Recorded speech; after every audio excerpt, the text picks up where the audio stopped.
how to slay the fourth-headed beast of elder law, nursing homes, Medicaid. Oh my. Hey there folks, elder law care attorney Patrick Kelleher. Welcome, elder law care warriors. Let's talk about today how to slay the fourth-headed beast here, which is private pay nursing homes, $15,000 to $20,000 per month. Private pay here in the Commonwealth, and depending on the state you live in, could be around the same. So folks, today's question by the subscriber to our YouTube channel. Hey Patrick, what are Medicaid planning options for couples? What are Medicaid planning options for couples to slay that fourth-headed beast? Folks, this is a rather complex question, and today I'm going to break it down into two segments of two parts.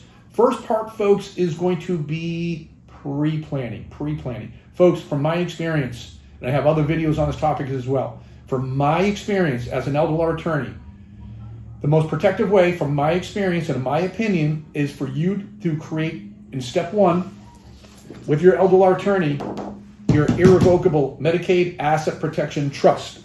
It could look something like this right here, folks. The T's have to be crossed, the I's have to be dotted, but it's not a magic red book. Step one is creating that trust with the T's crossed and the I's dotted. Step two, getting your treasures in there. If you have one house, make sure you transfer it to the trust. If you have second subsequent homes, make sure they're also transferred to your Medicaid trust. And then folks, in most jurisdictions, you have to beat that 5-year look back period. So the advice is eat your fruits and vegetables, take the dog for a walk, resume your hobbies and your interests, and stay active and unincapacitated for at least 5 years, because Medicaid has a strict 5-year look back period. If you're applying for Medicaid benefits, they will review all your financial assets and all your transfers. They have the right to look back 5 years from the date of application. Long story short, you have to get the 5-year clock running 5 years prior now. So if you're incapacitated in the future, you want it to be greater than 5 years from now, from the time you put your treasures in that treasure chest, okay? That's really, really important. Step three, monitor it, because you need to keep the dust and the rust off your treasure chest for law changes and life changes with your health, with your finances, with your relationships, folks. From my experience, folks, irrevocable Medicaid Asset Protection Trust, by far, from my experience, one of the best ways to protect your assets from Medicaid, in particular, real estate, okay, folks? Here in the Commonwealth, there's limited options for Medicaid protection, from my experience. One of the other fairly common ways is to utilize what they call a life estate deed.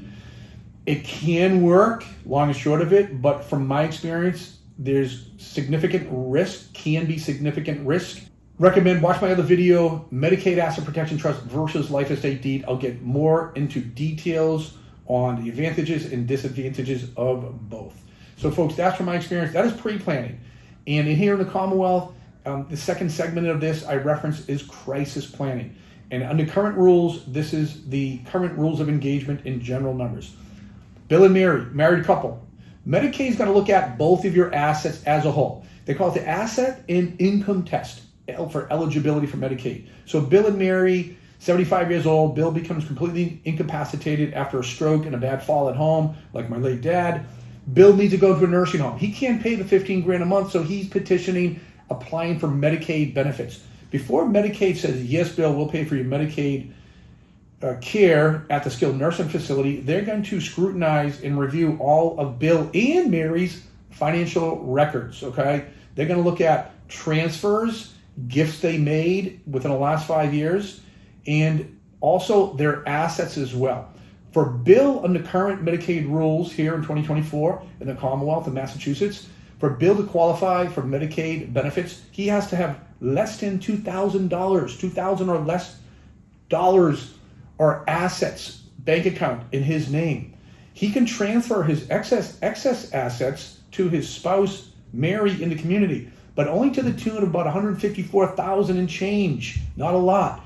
The excess of that would have to be spent down on permissible spend downs.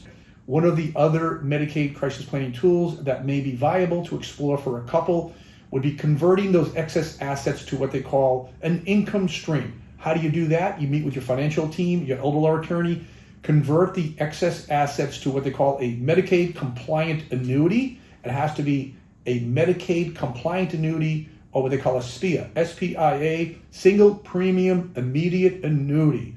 It can be expensive, it can be costly, there can be tax implications involved if it's dealing with a qualified retirement account, like an IRA or 401k or something like that. So you really have to roll up your sleeves, and your financial team and your elder law team have to collaborate, maybe even with the family CPA, to carefully assess and evaluate the merits of proceeding with that more sophisticated crisis planning. It's a fair amount of work. And again, that's crisis planning. That's not something you would do as pre-planning. From my experience, the most advantageous while you're alive and well in the third quarter of life, meet with your elder law attorney and create that irrevocable Medicaid asset protection trust. Get your home in there. Consider some of your other assets if possible, if it makes sense, because you need to beat that 5-year look back period. But if you're alive and not so well, like the crisis planning example, you need to meet with an experienced elder law attorney who can carefully assess the nuances of your unique situation and the totality of your assets and income and things of that nature. So this is a topic that you need to meet with your experienced elder law attorney so they can carefully assess and evaluate the nuances of your unique situation. And this is again for a married couple. Single individual, widow, widower would not have the same rules apply to them. They would not have the same rules applied to them that we just explained in here in this video here. Folks, if you found this video helpful, please scroll down, post a comment, post a question, because a member of our elder law team will get back to you as soon as possible. And folks, thanks for joining us here today at elderlawcare.com.